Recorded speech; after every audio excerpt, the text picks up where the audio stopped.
It's time to take off your clothes, enjoy clothes-free living, and join us for Naked, Nudists, and Naturists. Welcome to Naked, Nudists, and Naturists, the show that celebrates clothes-free living for all. I'm your host, Frank Stone. And I'm your correspondent, Lisa Monroe, and I'll be reporting on all things within the naturist community. So it's time to get naked and join us. And enjoy clothes-free living on Naked, Nudists, and Naturists.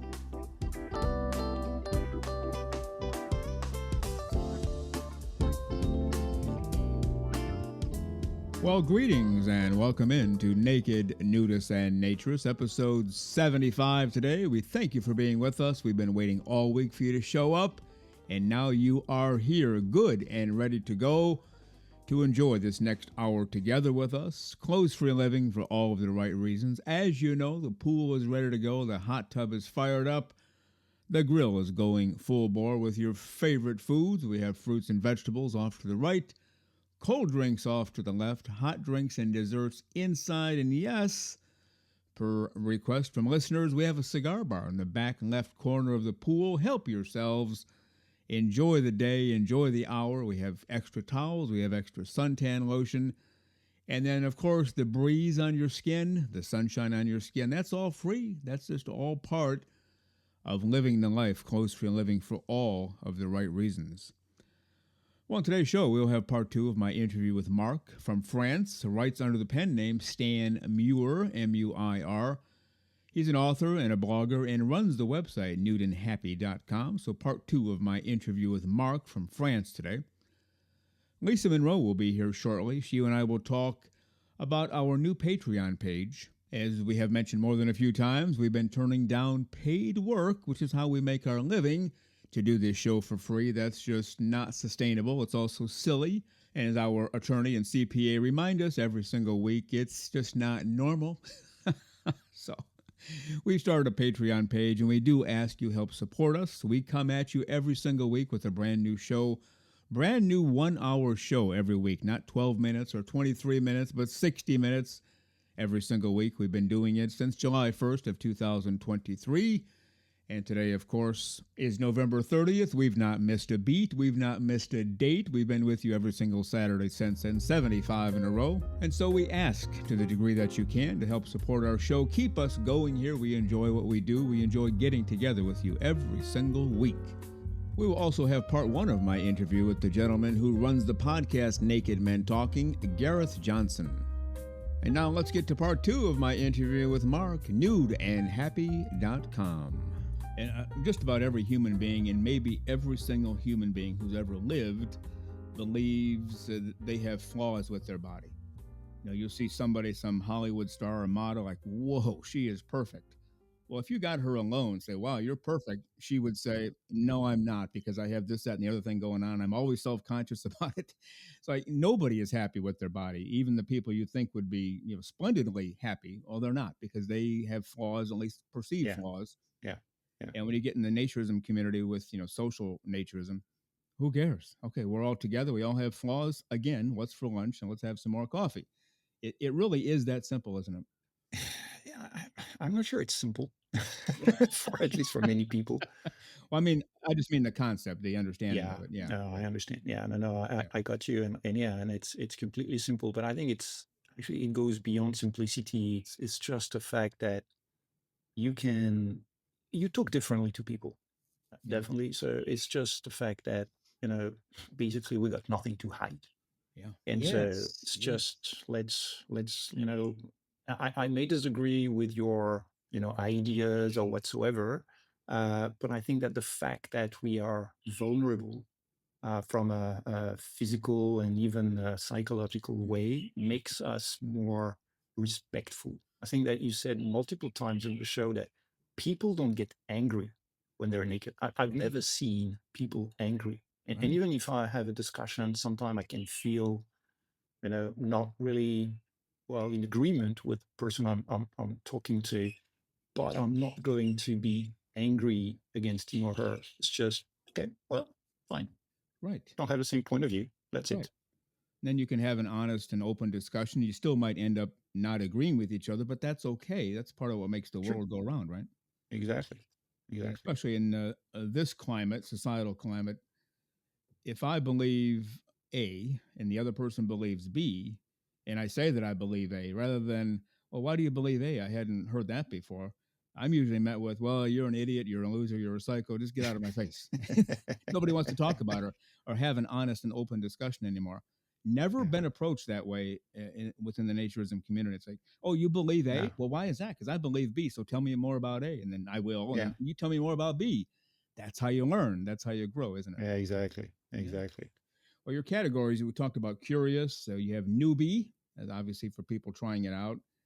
And you even have an article there, a guide to practicing sports with no clothes on, and 7 proven ways to spend more time naked. But you also have a link for the seasoned naturist. What kind of feedback have you gotten on that?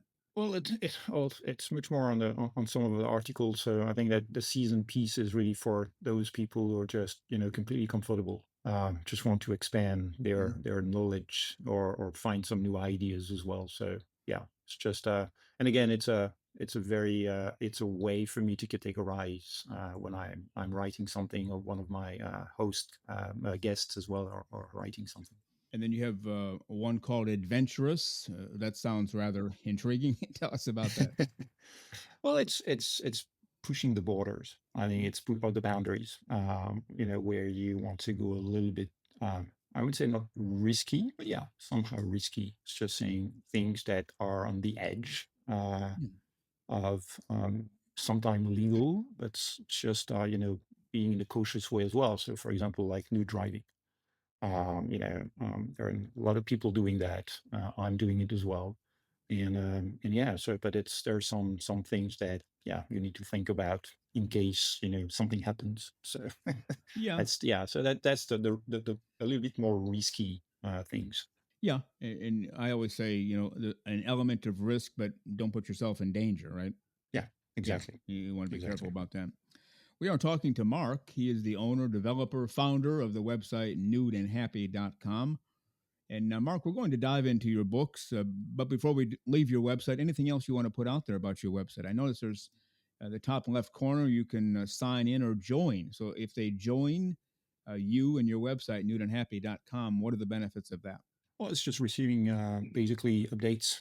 So every time an article is published, so you just receive an email saying, "Well, there's a new article there." So it's just yeah, getting updated.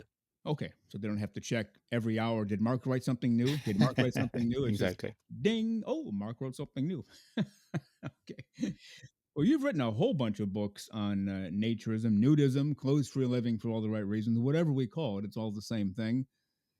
How did this come to be? What's your background in terms of writing, or is it just something you decided to dive into, or how's that play out? Yeah, well, that's something I wanted to do for a long time, and I think that the thing is, I I don't remember how many articles I wrote on the blog, but there was so many that at one point I find some common themes, and I say, why not group that and hop onto the ebook bandwagon? A lot of people were self-publishing and says, well, let's try to see if I can do something there. So Mhm, I started like that. So gathering a few articles, rewriting them, putting them into a book. So learning basically the bells and whistles of mhm. self-publishing. And then when you do one, you do two, and then started to do another third, three, four, five. It was kind of it was work, writing mostly on one of my favorite topics. So that was kind of yeah kind of easy and yeah something that I like to do. Yeah. So yeah, that was it. Yeah. I look upon writing naturism books similar to how I look on podcasting for naturism. We don't have enough. We need more and more and more and more to keep spreading the word, don't we? Yeah, well, I think that we need to find every possible way to reach the public one Yeah. way or another. Either naturists. And what I discovered along the road of that is a lot of people are having the same questions like we have or we had Hmm. at any given point, and I think that's why I created the blog at the origin. It's just because I couldn't find the answers to say, well, let's try to give my answers and see whether it resonates with others. Mhm. And so that's the same thing. So this is my voice about it. Let's see if it resonates with others. So, Yeah. and the more it resonates, the more it's amplified to other people who may find your book someday says, interesting, the comfort of nudity. I never thought about, nudity being comfortable. Yeah. So why not? Yeah. It's just, that thought process. Yeah. And similar to what I mentioned up front, you promote other authors on your website. You could just say, hey, I'm Mark. It's all about me. Buy my books. But you're out there promoting other authors too, aren't you? Well, the same thing. I think that there enough space for all of us. So That's the it. globe may be small, Right. but we've enough space. I've actually had some difficulty convincing people of that in the podcast land. It's like, well, no, you're competition to us. Like, no, I'm not. We're all in this together. It's not about winning and losing. It's about everybody winning. And if we go back and forth and fight and backstab, well, then we're going to all end up losing at some point because Yeah, people are going to get frustrated. And it's just not a good look, but I'm glad that you're doing it. Now, the books I found, you have 5 books out there right now on naturism. Is that right? yeah, correct. I got Embracing Nudity, 101 Ideas to Increase Nude Time and Nudist Friends, Becoming a Nudist, Comfort Nudity, and 12 Ways to Become Comfortable with Nudity. What's some of the feedback you've gotten from these books? Pretty good. Got a good feedback from comments from readers. Overall, quite positive. So, and again, very comforting as well. So direct mails as well saying, I read your books. That's great. I shared it with, or shared one of them or two of them, or I gifted them. So yes, it's again, it's very pleasant. Yeah, It's called a yeah, spade a spade. So yeah. yeah. And I'm going to go out on a limb, and I hope I don't tick off too many people. But sometimes I'll read, in quotation marks, naturist books. They're under naturism category, and it's basically from the first sentence. She took her clothes off and revealed her, and then they go on for 3 pages graphically describing her various body parts. Like, folks, that is not Yep. naturism. It's not even close. And I know you've Yep. seen that before because you're a human being who reads naturist books. You don't do that though. You just settle on, here's what it's all about. Here's why it works. So let's jump in and try it, right? Correct. Correct. No, it's really for the right reason, as you say it. It's not about being graphical or anything like that. It's to me, it's much more of being than being seen Yeah. or stuff. So it's much more on that front. And again, that's why I say it's to me it's comfort first of all. It's the fact that it's just yeah, very very comfortable Yeah. once you pass that threshold of hey, it's just normal. Yeah. So normal, comfortable, natural. That's Yeah. it. I like the way you said that. We might borrow, I won't say steal that line, but we'll borrow that Still, line. It's not about, it's about being, not about being seen. And there are some people out there, they just whip their clothes off. Hey, look at me, everybody. And again, that's not naturism. Hey, look at me is exhibitionism. It's not what we promote here. yeah, Uh, exactly. but you're doing it for all the right reasons, which is why we say that so many times in every single show. Which I totally agree. Yeah, By the way. absolutely. Well, we're definitely going to have you back for a full length interview to talk more about naturism, nudism, clothes free living, your books, your website. But we wanted to touch base finally after all these months. We finally have met and we've had a chance to do this interview. It's great. And we, again, thank you very much for being an early supporter. And you helped us out quite a bit in the beginning. So we thank you again for that. It's a pleasure. I think that as I told you, you're doing a great job. And I know that you're from the industry, so it's a very very professionally produced. So it's great, and I think that it provides different points of view as well from all over the world, and expanding, the way that we're looking at what naturism and nudism are. Yeah. And it's a great, Saturday 6 a.m. Yeah. I'm not listening at that time or date. I'm generally listening on Monday morning, Yeah. actually during my workout. Yeah. So yeah, I'm working out and I'm listening to the Saturday episode, which is Yeah. always great to do. Yeah. So yeah, you're doing a fantastic job. Well Oh, done. thank you very much. Yeah, it's interesting how that plays out. We get, obviously emails from all over the world because we have, access to email like everybody else.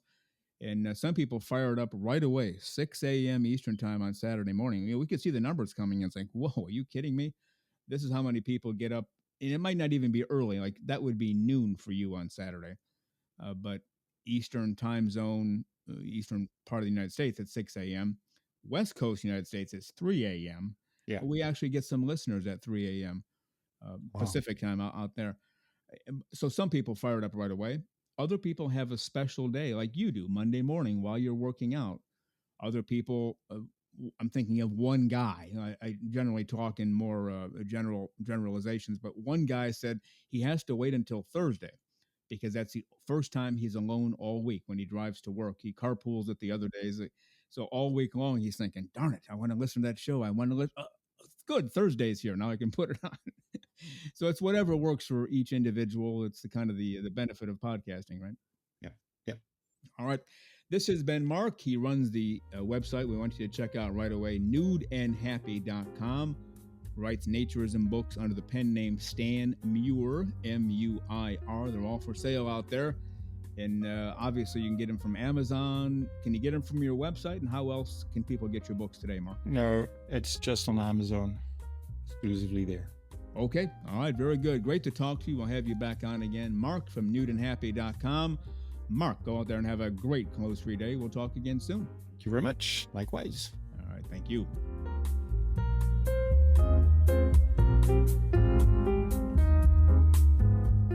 The very terrific Mark, owner, founder, operator of the website nudeandhappy.com, also writes books on naturism under the pen name Stan Muir, M-U-I-R.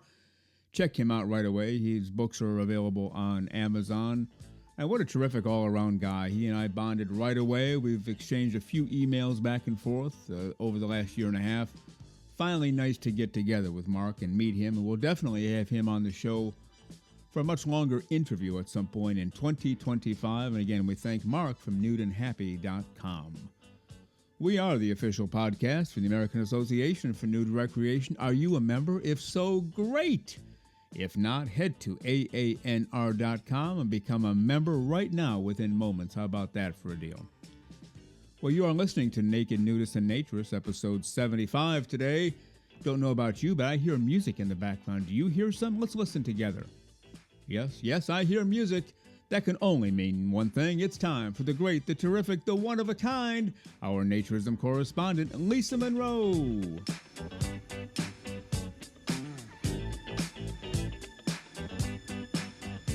And here she is, the one and only, the completely clothes-free, completely smiling, our naturism correspondent, Lisa Monroe. Good morning, Lisa. How are you today? Good morning, Frank. I'm doing terrific. And how about yourself? I am doing really well. Every week is a great week around here. It's just how I've always lived my life. We don't get caught up in the vicissitudes of life. If something happens, we deal with it, we move on, we keep looking forward. Basically the same with you, right? Absolutely. I remember something my dad always said that he said, doesn't matter what happened at work, he puts it away when he walks in the door. And whatever happened the day before, he wakes up in the next morning in a new world, just like a chicken. So he said. So we often clucked at him, but anyway. but he's right. The new day, new start. You may have to deal with stuff, but just keep going and enjoy it. Yeah, well, he's definitely a better man than I because when I do walk in the door, I'm still thinking about stuff, and I never stop thinking about stuff. Which is not necessarily good, but it's the way I'm wired. But the main thing I think he and I have in common is that I'm always positive. I'm always looking forward, trying to get things done, not trying to figure out how to do bad things. Yeah, we have to deal with bad things always, but then deal with them positively, right? Absolutely. And he was, a firm believer of not worrying about anything. He said, fix the things you can fix. And if you can't fix them, then deal with what you have to and go on. Don't That's right. worry. I'm not sure I took that to heart. I might be a tad of a worrier, but he's right. And it's probably the best way to be. Oh, it is. Otherwise, you start, getting sick. You start pulling your hair out. You start doing all kinds of things you shouldn't do and you wouldn't do under normal circumstances. And honestly, being a naturist, I think that helps a lot because, again, I've never seen an angry naturist. I'm sure they exist. I just haven't encountered one, including myself. It's hard to get mad when you're just walking around clothes free, isn't it?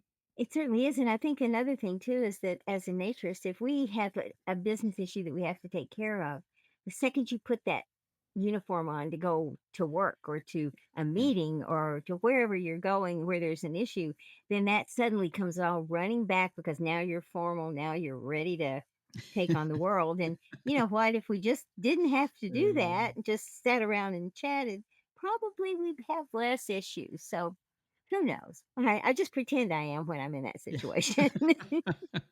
So you mean just being like a normal, natural person is a better way to go, it sounds like. And I think it just might be. Wow, what a new concept. It is a concept, isn't it? We've discovered something new. Oh my Yeah, goodness. we need to write a book on this. We can make zillions. I'm telling you, the prophets of naturism. What can I tell you? Well, we do want to thank everybody. Last week on episode 74, we fully introduced Patreon and merchandise. We talked about it 2 weeks ago, introduced it on the show last week. The links are live and ready to go, and people have already visited and signed up, and we are very appreciative, aren't we? Very much so, and, it's kind of fun and tedious and exciting and, frustrating to get all that done, but it's a really great thing, and again, like we said last week, it's bringing members to a different level to communicate with us. The important thing is that we're gonna get to know people a lot better, and I think that's gonna be a lot of fun. Yeah, and there's always a twinge of guilt on my part, and I have to get over this. It's just how I'm wired.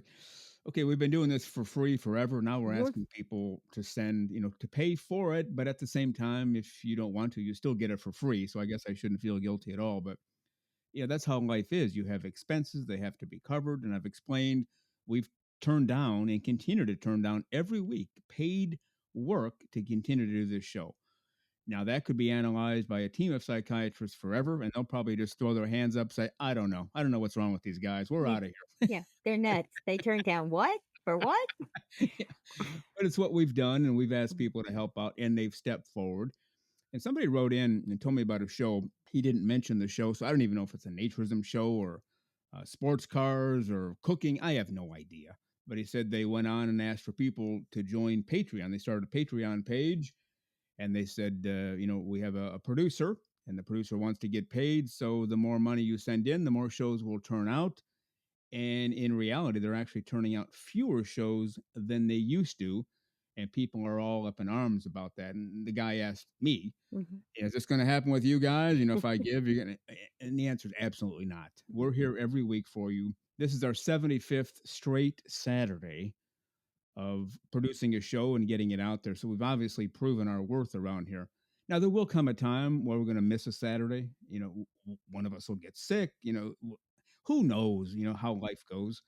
And if that happens, we have a best of ready to go. And if we're not able to even get the best of because we're in dire straits for a week or two, we'll be back. Oh, no, we're not leaving. We continue to produce content every single week, a full hour show every week, not going anywhere. It's not a ruse to, yeah, send in your money so we can go fly to some, warm beach somewhere in the middle of nowhere and not do shows. No, we'll continue to do them, right?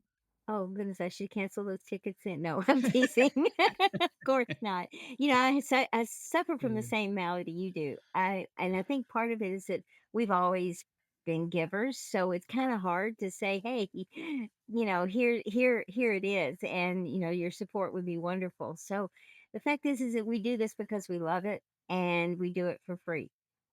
Just like everybody else in the world, we are now looking at other options, as you said, to kind of defray expenses and I really think kind of make this community even stronger. Yeah. Well, even more than loving what we do, we've realized the impact we've had on people Exactly. because they've written to us and told us their stories, some of which we've shared, most of which we have not because they're too personal. People enjoy the show, they look forward to it, they like to listen to it, they believe in what we're doing. And so for us to stop doing it would, no, it's not how we're wired at all. Like you said, we are givers, we always have been. Remember this one guy kind of sort of served as a mentor to me, much probably the age of my dad or so. And I was doing some consulting, and he said, "Well, how much do you get paid for that?" I said, "Well, nothing. I just, they called me up and I went in." He goes, "What? What do you mean?" He goes, "No, that's not how the world works." He goes, "They hire you for 4 hours of your expertise. You charge them for 4 hours of your time and expertise. And that was my first entry into that field. Like, well, that's a foreign concept. How do I charge people for being nice to them? Here, let me help you. Oh, by the way, you owe me some money. That that's where the dichotomy comes in for us, isn't it? It is for me as well. I just, I'm kind of adverse to that in a lot of ways, because I was always the person who kind of jumped in and said, "Hey, let me help you with that." And, Mhm. wherever I was. In fact, I had a vice president of a company once come in my office and say, "Would you stop?" And I said, "Stop what?" He said, "Just stop." I said, "What?" He said, "Every receptionist we get in here, you train them to do other things." He said, "I keep having to promote them and I keep having to hire receptionists. Stop. I don't like hiring receptionists." I'm like, "Well, sorry, okay." Uh, And that was, but he was kidding. But Yeah. the truth is that there's a need to give back. I think we've had a lot of successes, and I think there's a need to give back, and it's a natural need. And so we're trying to do the best that we can here and helping the people that have been supportive, by verbally and by listening to us. So Yeah. No, I agree. And we thank people for signing up for Patreon. Again, that link is on our website. It's also in the show notes today. And you can visit early and often, sign up. We have 4 different levels for you. And whichever one you choose, you get something in return for every level. But the higher you go, the more you get back. And we went through all that information last week. And also, the merchandise is beginning to fly off the shelves. And Lisa, what's available again in terms of merchandise? well, the t-shirts, coffee mugs, hats. I'm trying to think. Mm-mm. I threw a long sleeve t-shirt in because I think it's important this time of year. People may want that. Beach towel, Hmm. and a tote bag. We kind of kept it small. They're both available with the logo Naked Nudist and Naturist on it, and as well as NNN. So if you want to wear it somewhere where you don't want to advertise the naturist part, then you'll have a T-shirt that says NNN on it.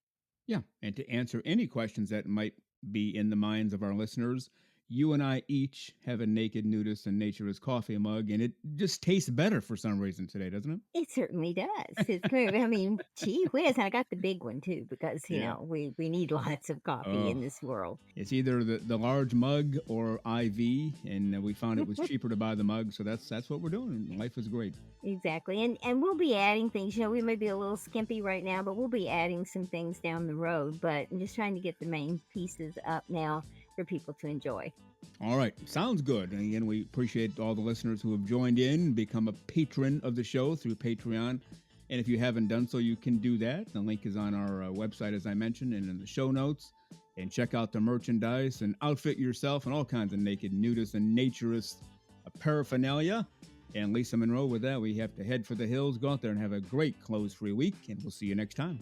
Absolutely, Frank. You too. And bye to everyone. Have a great close free week too. Sounds good.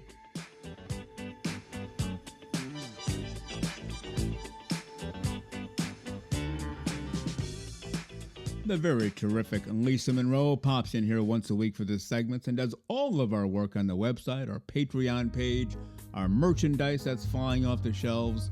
We thank Lisa Monroe for everything that she does for our show. Well, you are listening to Naked Nudists and Naturists, episode 75 today. Thank you for being with us. And now let's get to part 1 of my interview with the host of the podcast, Naked Men Talking, the terrific Gareth Johnson. We are headed over to the UK today to talk to a gentleman who is originally from Australia, now lives in the UK. He has his own podcast show. It's called Naked Men Talking.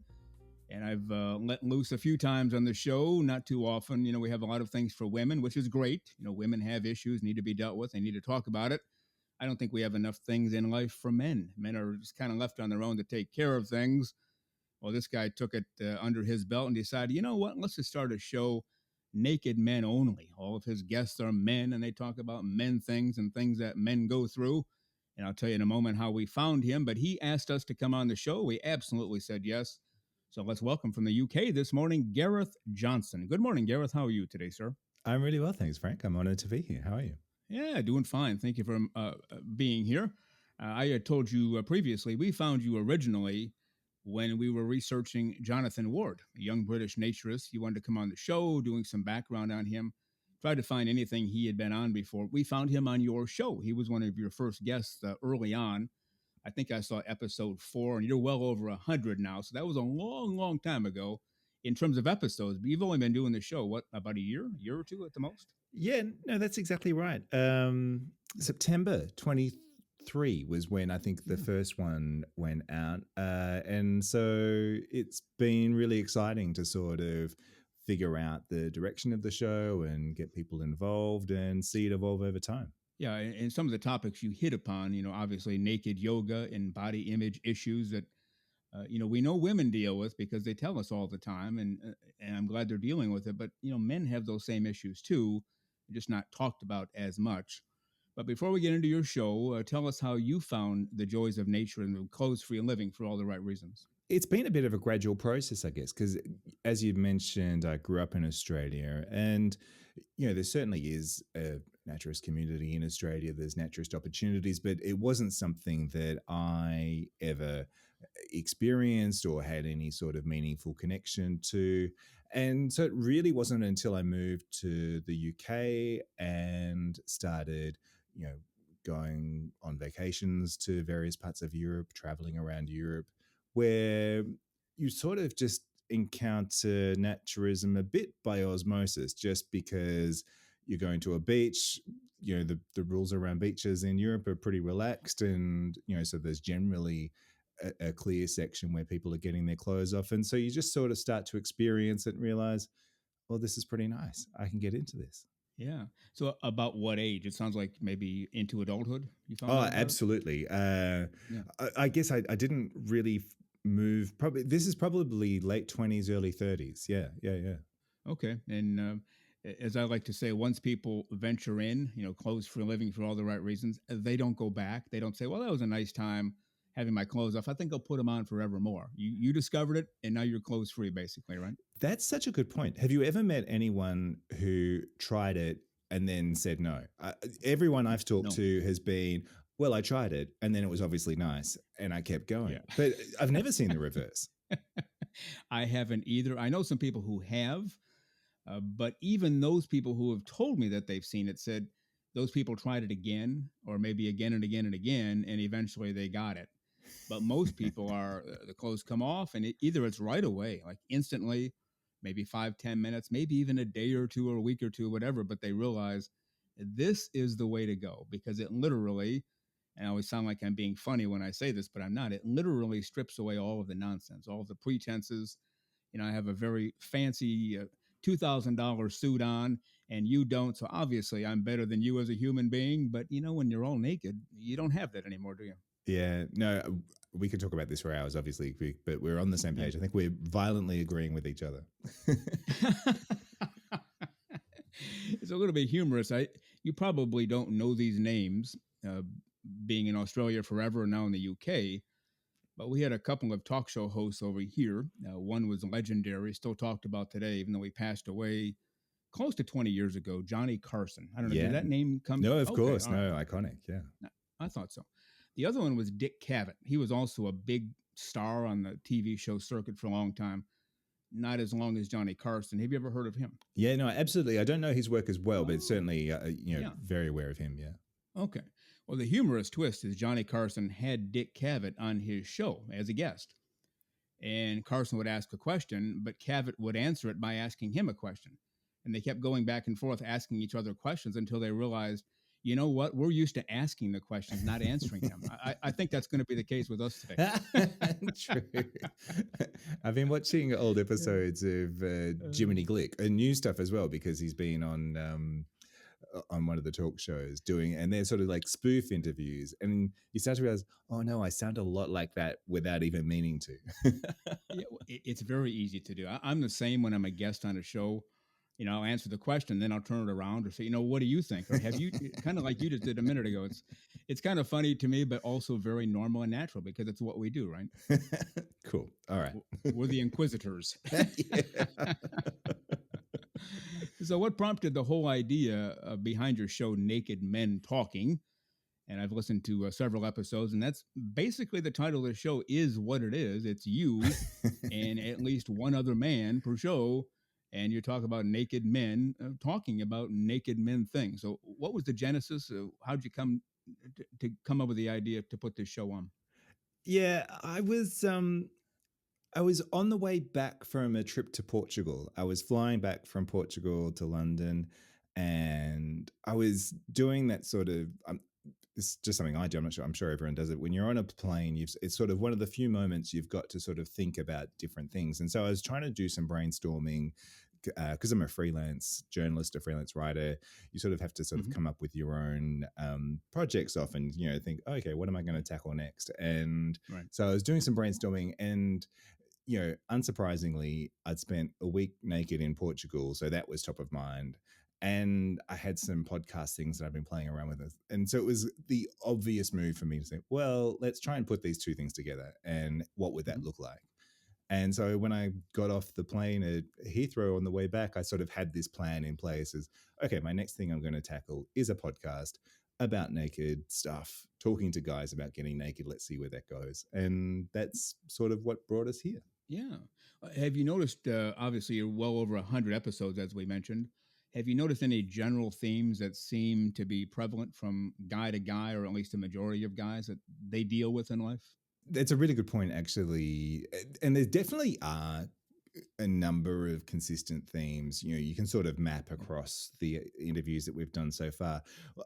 I mean, what is interesting is that everyone's story is unique to them. Everyone's experience is unique to them. And so you can't say, oh, it's all universal, because it's not. There's lots of sort of variations.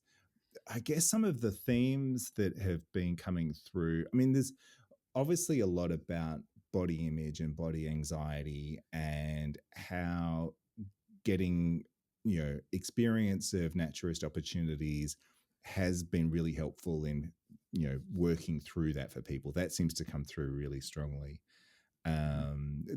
Trauma often seems to play a really important role in people's experience as well. And so the impact that's had on them at specific points of their life, and how they've tried to navigate through that as well, that's been interesting. It's really, there's no end to it, I guess. But, I'm always interested to hear what's brought people to this specific point, and, where do they go from here? I hear this a lot, and I don't know which percentage is true or not, but I just hear it a lot. Women will tell me they kind of had to keep their clothes on growing up, and they were told, you need to button one more button on your blouse. In fact, whereas the general feeling is guys were allowed to run around naked as jaybirds 25 hours a day. Well, I know that's not true, because I know some families where even the boys, what the heck, you walking through the living room without a shirt on? Get back to your room and get a shirt on. When you talk to your guys on your show, are you finding, or what are you finding? Are you finding they were allowed to be nude as kids and it just kind of evolved into adulthood? Or is it less, or more than 50% discovered it after getting into adulthood? I guess most people I'm speaking to have found it in adulthood, although there's certainly a strong proportion who, depending on where they've grown up and how they've grown up, have always felt that sort of freedom and confidence with being clothes free. So there is both sides of that, I guess. One of the key defining factors seems to be, what experience have you had of homosocial spaces before, in terms of, have you played team sports? Have you spent time in gym locker rooms? Have you, been serious about competitive swimming, that kind of things? Because that changes your exposure to other people's bodies in a very, clear way. And that often then shapes the relationship with your own body as you move forward in life. Does that make sense? Oh, it makes perfect sense. I was an athlete growing up. I played every sport, and I was always in locker rooms, and talked about this on the show a few times. And the basic unwritten rule was you had to be naked in the locker room. There's no sitting around with your clothes on. There's no walking from point A to point B with your towel on, or it just didn't happen, because the one or two guys who tried it were immediately mocked and made fun of. Oh, you must be a real sissy, and a whole lot worse words than that. And so after we got above a certain age, let's say maybe above 13 or 14, nobody did it anymore, because they knew the rule. I got to be naked here. And, you come into the locker room, let's say after a game or a practice, you take your uniform off, you sit there naked for a while, you go shower, and you're not covering up to and from, you come back, And you kind of sit there without your clothes for a while too. There is no rush to get dressed because, again, if you do, oh, you must be a sister, you must be, all that stuff goes on. And so we just learned, from an early age, being naked is normal. Hanging out with other guys in the nude in the locker room, totally normal. So maybe that's what affected me in a positive way. But you're right, a lot of guys don't get that experience. They don't play sports. Nothing wrong with that, but maybe they excel at other things in life. The chess club, or they're really good at science or math. Well, you don't get naked in math class, so they didn't have. Maybe I would have done better at maths if we had. Yeah, that's true. But there's also cultural things that shape our experience as well, because certainly you look at Scandinavia and the sort of sauna culture that people have there. Is quite different to, say, a number of Asian countries where it's seen as disrespectful to be naked in front of other people. So, cultural background often, is another thing that can play a really important role in the way that people experience, what naturism can offer them. Have you talked to anybody directly who grew up? You mentioned the Asian community. It can be disrespectful to be nude in front of others. Have you talked to anybody from that community who grew up? Well, I can't have my clothes off. It'll be disrespectful. But at some point, they discovered naturism anyway. Yeah, exactly. Particularly Buddhists in Sri Lanka. I've spoken to Malaysian Chinese people. Their cultural conditioning has sort of given them a specific frame of reference for the way that we undress in public and the way that we respect others in the way that we present our bodies. Okay. I had a chance to visit China a long time ago. It's before they became the country they are today. They were still a backwoods country, from like the 1200s or so. 99% of the people got around town on bikes or walked. The only people who had cars were the very wealthy, the very chosen few, or the government officials. And we stayed at various hotels, and they would have a massage service. Well, I was on a tour with the band, and believe me, we got tired and sore, hauling equipment, performing. I think I'll call it for an in-room massage service, totally legit, and not looking for anything beyond that. And so a gentleman walked in. It was a male massage therapist, and I just had a robe on. I took the robe off and got on the bed. And he goes, "Oh no!" In broken English, he goes, "No, no, no, no! You can't do that." And so he quickly covered me up with a towel. That was my first lesson. Oh, okay. So each country is different, because in America, that's totally acceptable for a massage, for heaven's sakes. At least most of the time it is. So you found that around the world too, just different norms, different expectations. No, exactly. I think that's so true. Yeah. I think what I respond most to, in terms of respond most positively to, is, places such as Denmark and Norway, where that being naked together is so normalized that it's not even a conversation point, kind of thing. Obviously, this is what we're doing because this is what we always do. So why would we even be talking about it? That makes 100% perfect sense to me. And again, I was in locker rooms really from an earlier age, playing basketball and baseball, especially. You're always in the locker room, certainly before every single game and every single practice, but also after every single game and every practice. And if you ever had to talk to the gym teacher or your coach during the day, well, guess where he was? In the locker room. So you'd have to go in there again. Totally normal here. Well, what do you tell the guys who didn't play sports and they never had that experience, and they're 30 years old? You want me to take my clothes off? Well, no one's ever seen me naked other than my doctor and maybe somebody by accident. You got to be crazy. What do you tell somebody like that? Yeah, that's so interesting, isn't it? I was talking to a guy the other day, and he only sort of later in life gone on, a bit of a naked yoga journey because, for all sorts of reasons. And he said when he booked his first in-person session with a yoga instructor for a naked yoga session, it was the first time he'd ever been naked with someone else in a non-sexual situation.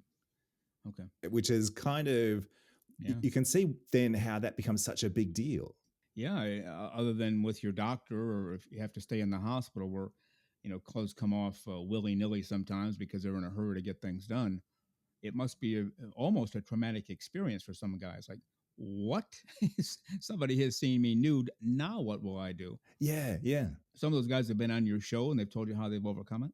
Yeah, exactly. And I don't think there's any, silver bullet for overcoming the anxiety, the mental blockages that you sort of build up around all of that experience. But what they all consistently report is that sort of sense of relief and sense of liberation, that realizing that, oh, this is not only okay, it's actually helped me move forward in a whole range of ways.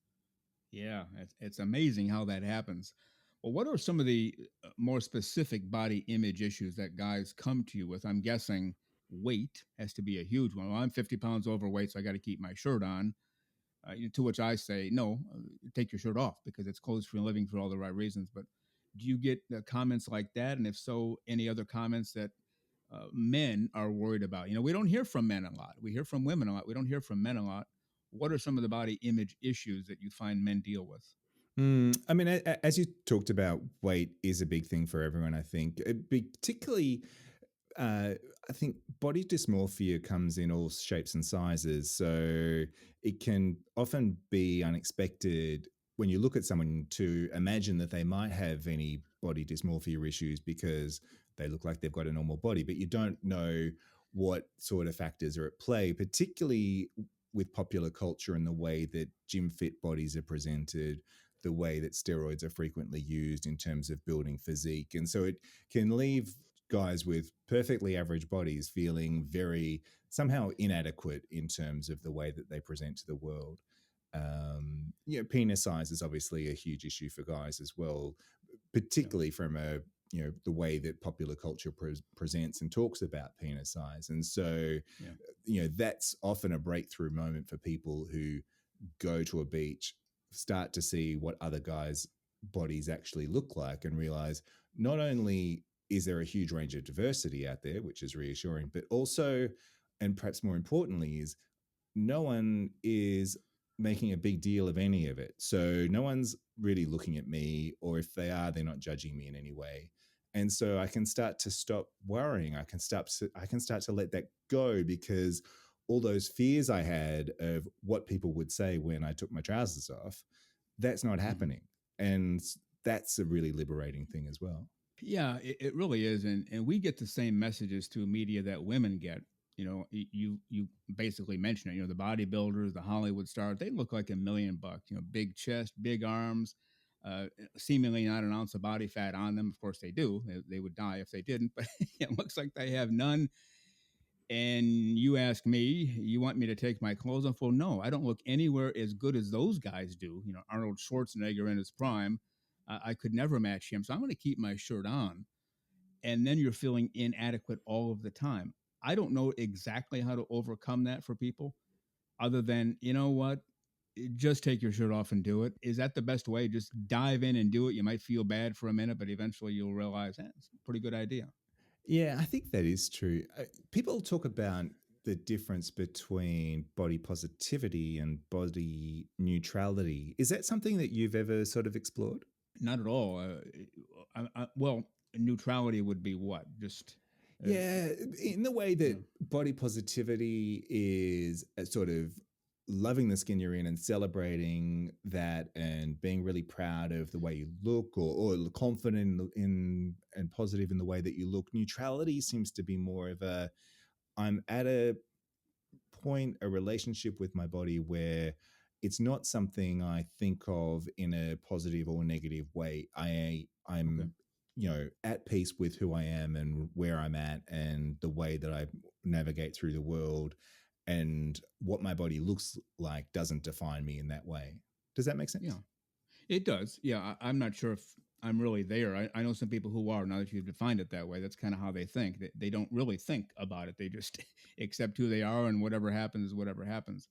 I was thinking back when I was much younger, probably high school, and we had a swimming party, and basically the suits came off. And again, it wasn't a big deal. Nobody laughed or hooted and hollered or said, "Hey, check that one out." It was just the clothes came off, except this one guy. He was a little bit overweight, and not only did he keep his suit on, but he kept his shirt on. And I was just smart enough to go tell him, actually, you're keeping your shirt on so people don't notice.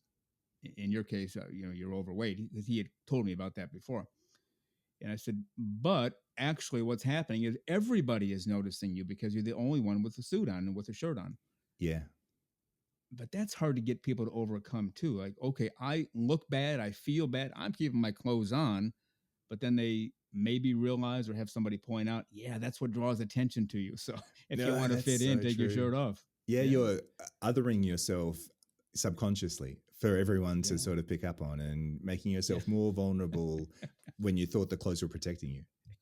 Exactly. Some guy told me a few years ago. He said that's the issue he has with women who go to a beach and they wear an extremely small bikini, maybe a thong on the bottom and barely anything on top. And he said, "What do you think the guys are looking at when you show up in a bikini like that? They're looking at the parts that are covered up. So you're actually drawing attention to the parts you don't want them to see. Whereas if you showed up nude, be, oh, look at that one. Anyway, how about an iced tea and let's go for a swim?" Because it would be accepted as normal. Have you found that to be the case as well, men or women? I'm not sure. That's a good point, though, isn't it? Yeah. Because Yeah. clothes have such a power and send so many signals without us actually sort of registering, that they're a form of communication, aren't they? And we're so Mhm. in tune with it that we're not really actually unpicking, what is this telling me? What message is this person trying to send me with what they're wearing, kind of thing? And the removal of clothes, effectively you're removing a lot of information about that person. A lot of rich data is gone from the equation, and so you've got to Yeah. sort of make that connection with the person in a different way and make different assessments about them. Yeah, no, that's very well said. I've had you mentioned, and we don't get into body parts here or sexual anything, but you mentioned penis size. And I'm going to address that only because it is a significant issue with a lot of men. And I've had guys tell me, well, I'm just not big enough. They're going to laugh at me. They're going to make fun of me. And I keep telling them, no, they're not. It's going to be great. And many of them have found out, son of a gun, you were right. Nobody cares. But that's the one area, like if, I mentioned Arnold Schwarzenegger, he has a big chest, big arms, and you don't, well, you can hit the weight room and build your arms up and build your chest up and make your legs bigger. But you really can't make yourself taller, and you certainly cannot make your penis bigger. Have you found that to be an issue with guys? Like, okay, I'm going to hit the weight room and lift all kinds of weights. I'll be a son of a gun in a t-shirt and a pair of shorts. But when they come off, I don't have much down there, and you can't do anything about it. There's no way to make that bigger. What you were given is what you have. Have you seen that more and more, or less and less as you've gotten into this show? No, I think you're right. It's such a constant thing. It's such a universal point of reference. And, I think it is something that we all have to navigate at some point. But possibly the most powerful way of getting some perspective on that is seeing other guys and realizing that we come in all shapes and sizes, and actually really size doesn't equate to anything in the real world experience. So, Right. Psychologically, you might have built, a narrative for yourself which says, oh, people will like me more if my dick looks like this. Well, actually, that's not true. Right. And the quicker you sort of figure that out and realize that people value so many other things before and beyond that, you can start to deprioritize it for yourself a little. Does that make sense? It does, yeah, because I have to be careful I don't get inappropriate here, and I'm really not. We're just addressing the issue. Let's say you have a guy who is kind of small down below. Mhm. He never really knew that he was small until somebody told him. Either they saw him changing or saw him in a locker room, like, whoa, what the heck happened there? And he's shocked, like, what do you mean? Well, you're kind of small. Because if you're not comparing yourself to anybody, either in real life or in the movies or in magazines, you don't know you're small, and conversely, you don't really know you're big. You don't know you're big down there unless you've compared yourself to others, right? I guess that is true, but I think also that we've all got quite distorted perceptions of what normal looks like. One, there's really no such thing as normal, but even if you're doing some scientific comparisons, average penis size is generally much, much smaller than people would imagine, kind of thing. And so, Absolutely, yeah. talking about whether someone's big or small, it's not helpful to anyone. But also, Right. let's start with some facts. What is an average size? Right. And then I think people would rethink where they're starting from. Conversely, it's kind of humorous in a way. This one guy I went to college with, apparently, I've never seen him with clothes off, but apparently he's fairly large down below. And he went into some situation with some girl, and she noticed it and, made comments about it. And then she told other people, like, you won't believe so-and-so, how big he is. And it got back to him. Well, his personality changed. All of a sudden, hey, I guess I'm cooler than I thought I was. Like, no, you're not. He was a decent friend of mine in college, not a great friend, but I saw him every day. I was like, you're no cooler today than you were yesterday. You're the same guy, so knock it off. But even for that one brief shining moment, he thought, well, I guess I'm cooler than I thought I was. So I guess it works both ways. And in the final analysis, it doesn't matter, right? It doesn't make you more interesting, definitely. No.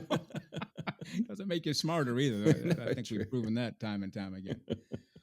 We are talking to Gareth Johnson today, born and raised in Australia, now lives in the UK. He is the host of the podcast show Naked Men Talking, and you've heard us talking about Naked Men Talking, the podcast. And Gareth, before we go on, how can people find your show? And I know you have a website out there. Whatever you want to put out there, just tell us how our listeners can find you. Well, on all podcast platforms, just search for Naked Men Talking. You should find us there. On Twitter, I'm often on Twitter at GTV London, and the website is gtv.blue. Okay, easy enough to find. Now, on your website, there are some videos here. It looks like videos of actual interviews that you did. So are all of your interviews audio, but also video/audio? Ooh, good question. I have, for most of the life of the podcast, it's been audio only. And like we're doing today, we'll talk on video, get naked on video, but then just record the audio and use that in terms of, distributing the content. I have recently been experimenting with creating some video versions of the podcast, which, obviously isn't that difficult to do with the sort of developing software that's out there and available. Right.